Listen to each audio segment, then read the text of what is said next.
begin, how to start. Welcome to Cock and Bull Minute, a Tristram Shandy story, a podcast in which, eventually, ostensibly, at some point, we will be talking about the 2005 film Tristram Shandy, a cock and bull story, 1 minute at a time. Good Lord, what is this story all about? Cock and a bull story. Here's your host, me, Robert Black. So I'm here with Alice again, and after our conversation last time about the winners at the Golden Globes, more than like movies of the year, what about movies that weren't even nominated or like? Yeah. What were your favorite movies last year? Or that were. I mean, let me see. 2019 movies, because I'm forgetting all the movies that came out. So many movies. Avengers. What? Yeah, Avengers Endgame was last year. What? Uh-huh. Captain Marvel was last year. Wow. Shazam was last year. It was a long I still haven't year. seen Shazam. I hated Booksmart. Huh. They tried so hard. Yeah, they tried so hard to be... Gosh, what is the word? Like, woke and... yeah, right. I was gonna say topical, but like, woke... I guess it's still topical. But like, woke, yeah. And it just made for a less than funny movie, for sure. Okay. And I mean, I love Beanie. I mean, Beanie Feldstein's a sentimental favorite, but no. Yeah, I liked Booksmart, but it's been a while since I don't remember why I liked it. I just remember that I liked it. Then, yeah, Spider-Man Far From Home. I feel like... talked about that. That was last year, too, yeah. That's pretty good. Hustlers. I don't know what this Oscar buzz situation with J-Lo. I don't know. She does pretty well in the movie. I mean, it's fine. There's a couple scenes in there where she is a horrible person, and it's like, wow, because she switches like from being like this nice woman to awful, and I was like, okay, I get it. I see why people are talking about her. Yeah, it's a movie that only could be made because they're women. So if it was men drugging, well, it's a true story. Women, it would have been based on true stories. A lot worse. Yeah. Yeah. Let's cheer on the characters who are drugging people, and that it is a little problematic if you think too much on it. But yeah, very. They got in trouble, since it's like the when the book Lolita came out, like he was told essentially you can't have the guy get away with it in the end, and so at the end of the movie he not only goes to prison for shooting Quilty, he dies in prison because then it's a nice moral tale. Oh my gosh. You have to pretend it's a good moral story. Yeah. I feel like, okay, so I haven't seen, is it Midsommar? Not, cause in my head it's like Midsummer or something. You say Midsommar. Midsommar. Because, like, I feel like there's just kind of this, like, aura around it that I'm like, I know it's a horror movie, but I don't know, there's something... You don't like graphic blood and stuff, right? Definitely there are moments in that movie that you will absolutely not like. Most of the movie is not that. Yeah. I didn't like that movie. Well, no. It's well made. It pissed me off. It was less that I disliked it and more that I hated it. It was more active dislike. Yeah. Let's see. I mean, but that was more storytelling choices by the director. Oh, okay. It's like his previous film, Hereditary. I loved it until about 10 minutes before it ended. Yeah. And then about 10 minutes before it ended, it switched to... Yeah, I love Toni Collette, but I don't know. I don't think I want to see her in anything scary. Let's see. But yeah, The Lighthouse. I haven't heard of that one. Lighthouse is pretty good. That sounds like it's just Irishman, too. Just like the poster and just... Well, it comes off. The Irishman is long, and if you're into mob movies, you'll like The Irishman. Yeah. If you're not into mob movies, you won't like The Irishman. Yeah. It's very simple. It's like when I started the Godfather, and I'm like, I don't know what is happening at all already, you're just... Right, but then there are people who love the Godfather series and love Goodfellas and Casino. Yeah. Those people will like The Irishman, especially because it's some of those same actors having turned into old men, and so it sets up it's kind of like the new Star Wars, where it matters that you have some of the original actors as older characters. Yeah.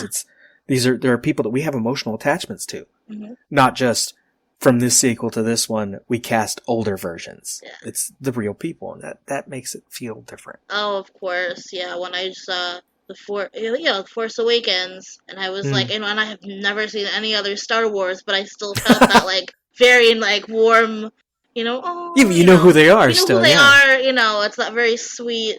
And then, I mean, obviously, with, Carrie Fisher's death and everything, it just becomes even more poignant to see her in that role.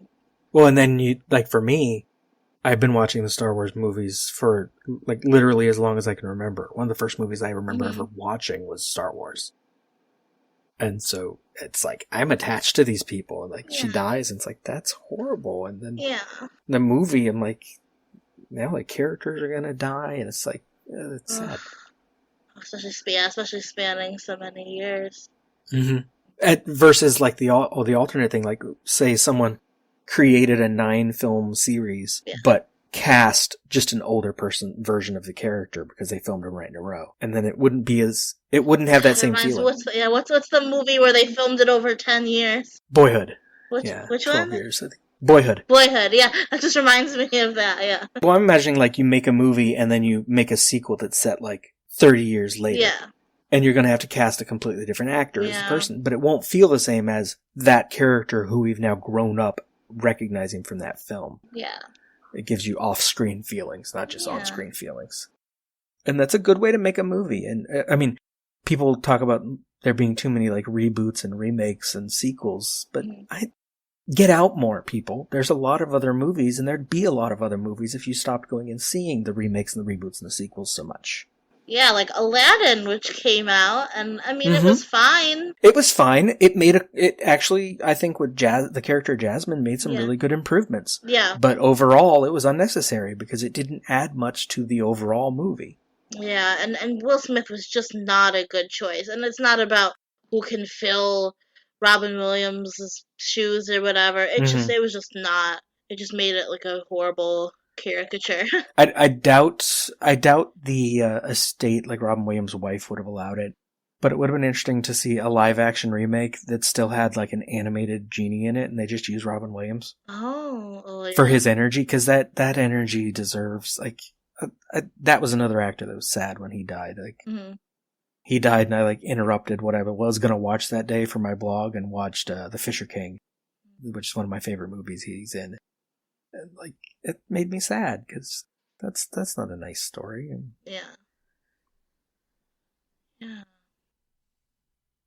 yeah, you get remakes like Aladdin. You get the Ghostbusters movie that's coming out this year. Oh yeah, that's weird. I mean, I think the female one was okay. I don't know. Which, it may be a great movie. I don't generally complain about remakes and reboots and sequels just because they're remakes, reboots, and sequels. Because some are really good. And some movies, I wish that people would remake movies that aren't good. Oh, yeah. Like, you don't need to remake Ghostbusters. Yeah. But you could remake, I'm trying to think of a comedy from the 80s that was, like, I guess Police Academy was also loved in the 80s, but something like that, where you could take the concept and easily update it to the present. And it's a different movie because it's... Turner and Hooch. Yeah. I mean, Turner and Hooch is great, yeah. My go-tos are a couple horror films, like, my daughter keeps saying she wants to make a movie. I'm like, well, I could write you a script for a remake of Deathbed, The Bed That Eats. She's like, I'm not making a movie called Deathbed. I'm like, no, seriously. You take that movie, you give it a queer context because it's a lesbian couple that finds this cabin with the bed, and the guy in the painting is like the patriarchy trying to put them down. I'm like, I have this whole subtext that needs to be in that movie. Because the original sucks. It's so boring. But it's a stupid little concept. These people find a cabin in the woods and the bed eats people. That's it. And then for some reason there's a guy inside a painting that talks. Or Beware Children at Play is another one where it's the children in town turn into pagans and the adults have to kill them all. Really, really great simple concept for a horror film. But you take it seriously and you turn it into, like, what happens when your children actually reject all of your, like, belief systems and your culture, and your only option is to kill all of them? Ugh. That could be taken seriously with the right director and right writer, sure. and be really good. The original is just kind of corny and abrupt.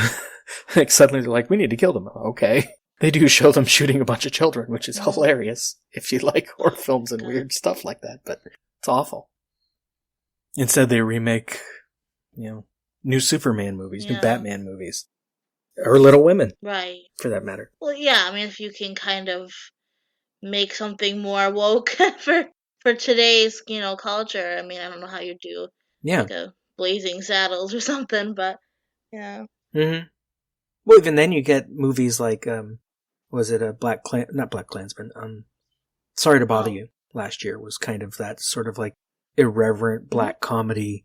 And I mean black comedy as in dark comedy. Yeah. About black people. Like both ways. And so it's like satirical about like culture and all this racism and all this other stuff. And it's saying interesting things, but hardly anyone saw it because it didn't go to that many movies. Because, well, I won't spoil that one. There's a major thing in the middle of that movie that should not be spoiled. Oh, okay.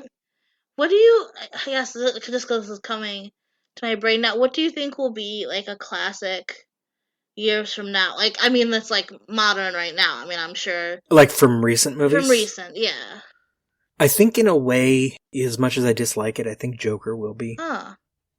I think it'll be sort of like Taxi Driver, which it is blatantly aping, or ideally it would get forgotten because it's blatantly aping Taxi Driver. I mean, I know it's not as recent, but I was gonna say like Dark Knight. Yeah, it's kind of like that. Dark Knight is something we still remember. That'll hold up for a while. I don't know. What? Because I know a lot of the times the ones that win the Best Picture, aren't the audience pleasing. We forget them basically. Yeah. Yeah, you forget the winners sometimes. Or at least that are nominated. I didn't really like La La Land. I hated Birdman. Like all his. I loved Birdman, and watching it, I enjoyed the crap out of La La Land. But it's like as soon as it ended, I'm like, I have problems. It's got so many problems in it. Yeah. But sitting there watching it, I'm like, oh, it's a nice little musical. Yeah, I mean Moonlight, which actually won, was fine, but yeah, Moonlight won. Yeah, you get that a lot where like the big movie, was it Saving Private Ryan, got beat by Shakespeare in Love? Is that the year? I don't know. Which I was fine with. I loved Shakespeare in Love. There's a really good argument to be made why Saving Private Ryan should have won, or maybe why Thin Red Line should have won that year, or whatever. There's always arguments, and now they nominate more movies up for Best Picture. It's like, well, it could be any of these. It could be this other movie that I loved. Yeah, well, I mean, because like 1917, I don't think is in theaters yet, so I was like, of course. Yeah, it's going wide this Friday, I think. Yeah. And it's a great movie.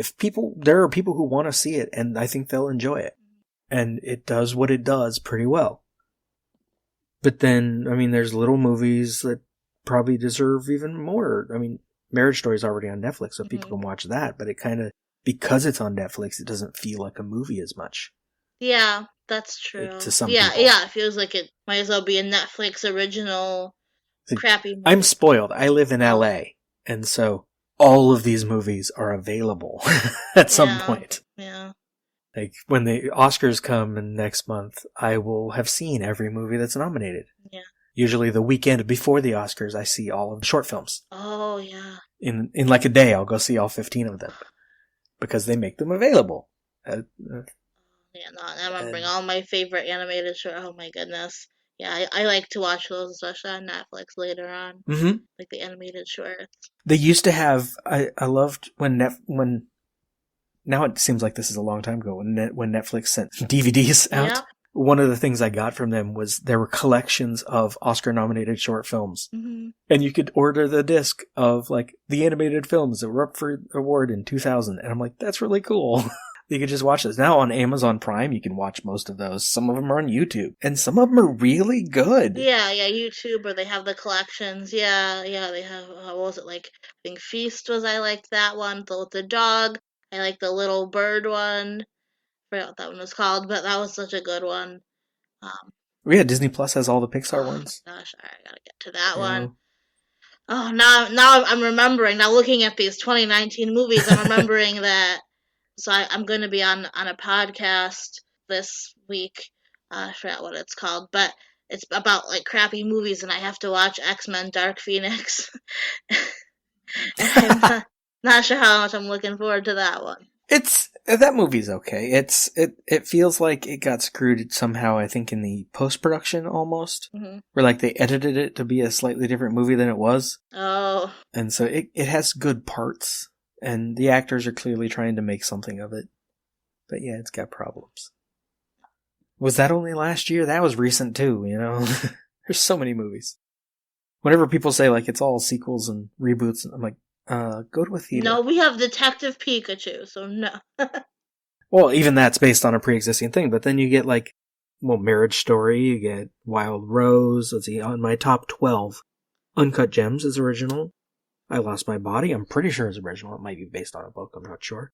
Us is in there. Good Boys, Long Shot. Yeah. Good Boys was hilarious. You know, you sure you get a Toy Story 4, but you also get I Lost My Body. You get Blinded by the Light. It's a great little movie. Oh, yeah. Yesterday, you said you hadn't seen that one yet. Right, yeah, it's Yesterday. It's great. Judy. I mean, yeah, it's a biopic, and we've seen biopics before. I think there was even a TV miniseries or something about Judy Garland several years back, but it's a great movie and a fantastic performance. Oh, yeah, actually, the day after I saw Judy, I didn't get to go to this film, but one of the Fathom events was the Meet Me in St. Louis on the big screen, which I haven't I need to see that one. But I've seen that on the big screen, actually. Oh, yeah. And, you know what I like? Dumbo. The remake? Yeah. It was okay. I hated the kids, which was the kids were horror movie kids transplanted into a Disney movie. Yeah. Well, okay, I won't say they couldn't act. Tim Burton wasn't making them act. Yeah. I felt like it was a problem with the director, where he was so enamored with his own visuals that he forgot to tell actors what to do. Oh. And so the adult actors are just doing what they do because they've been doing it longer. Yeah. And the kids were just kind of, I'm going to open my eyes wider. Like, ugh. Like, if an elephant flies off the ground in front of you, you should be freaking out the first time. Yeah. Instead, they barely respond. I'm like, okay, whatever. They're used to, yeah. We had a lot of I guess, for lack of a better term, like black remake, like What Men Want, Little, because I think those were both, kind of gender swapped and. Yeah. Which is fine. I mean, I don't see as many comedies for some of those anyway. Yeah. And, you know, I'm white, so I don't necessarily see as many black movies. I mean, it's on one of my top movies of the year is Last Black Man in San Francisco, which was a great movie. You know, and it was, I'm pretty sure, an original movie. Not a remake or based on anything. But did anyone see that? No, it was on in a few theaters and then went away. Yeah. People act like they make remakes and reboots and sequels because they like it's not a loop. It's not out of like a demand, or it is. Yeah, it's not like they make those and then they make money, so they make more. No, they make those. You go see them, so they make more. Like, you can't complain about them and then those be the top thing at the box office because then you're the problem, not them. What do you expect them to make? Yeah, new scripts, yeah. I used to have arguments online all the time with a guy who was, at the time, he was vice president in charge of, like, ratings at Sci-Fi Network. Mm-hmm. And we would argue about, like, why your TV show doesn't have to be number one in the ratings. I'm like, that's silly. Only one show can be number one in a time slot. You're a cable channel. Yeah. Being number 3, number 4, number 5 is fine. And then you worry about the cost. You know, you don't work at being number one and then cancel shows because they can't manage it. So, but then I'm blaming the producers and the network for that one. But maybe the opposite of my previous argument. Oh my gosh, I forgot about Aftermath. That has been a long time. That Keira Knightley movie. Oh, goodness. Then it was definitely a Shia LaBeouf year. We had Peanut Butter Falcon, Honey Boy. I saw both of those. I liked both of those, yeah. Yeah. I like where he's going as he gets older. That he's into these nice little indie, kind of thoughtful, but definitely like feeling heavy movie. Yeah. Which it's cute. And then Honey Boy is basically autobiographical. You don't think he's like kind of trying too hard, but then it's more of like well, this is him kind of. But I don't think he is. I think that's who Shia LaBeouf is. And yeah. He's just kind of growing into himself. I mean, Honey Boy is basically his life story. Yeah, that's true. In the movie, the character becomes a stuntman. He became an actor, but otherwise, it's his relationship with his father and how it like damaged him as he was growing up. So he's becoming who he is more, and I like who he's becoming. He makes interesting movies and gets involved in interesting movies. Like he was a big part in American Honey a couple years ago, which was a weird, rambling movie that barely had a plot or any structure. But it was really cool. It was just a bunch of poor young people barely surviving, and it was good. Trying to look at the comedies now. Palms. Palms was cute. What was? Palms with Diane Keaton and Oh, I don't think I saw that. oh, cute. It was like a older women make a cheerleading team. Oh, I definitely didn't see that. Okay, I know which movie you mean. I know which movie you mean. Yeah, now, you know but which one definitely I didn't see mean. that. Anyway, it's been like, I don't know, 20, I don't know how long this episode has been. Yeah. But we're going long again, I think. So, one more time, Alice, where can listeners hear more from you? Yeah, so you can find me on Twitter, at AliMezh, ALIMEZH, or on Facebook at Alice Lauren. But make sure you message me just to let me know where you heard me, and yeah, we can chat and be besties and everything. I am doing the Now You've Seen It podcast, and so I've recorded Watchmen. It's a very whole new podcast talking about nerdy movies with panelists and guests and obviously hosts. But I'll also be talking about Die Hard, Scott Pilgrim, Groundhog Day. So lots of cool stuff down the pipeline there. I probably say something about what I'm doing in the outro, so listen up. Thank you for listening. This has been Cock and Bull Minute, a Tristram Shandy story. Follow us on Twitter and Instagram at Cock Bull Minute, or find us in the Facebook listeners group, Cock and Bull Pub. Find more content at lemmingdrops.com. Lemming Drops.